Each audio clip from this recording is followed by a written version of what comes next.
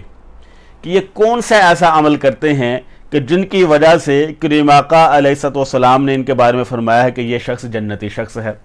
فرماتے ہیں کہ عبداللہ بن عمر بن عاص رضی اللہ تعالیٰ عنہ کے بارے میں حضرت انس بن مالک رضی اللہ تعالیٰ عنہ کہ ان کے پیچھے لگ گئے، اور عبداللہ بن عمر بن عاص اس کے پاس گئے اور جا کر کہا کہ میرے والد سے جھگڑا ہو گیا ہے، اور میں نے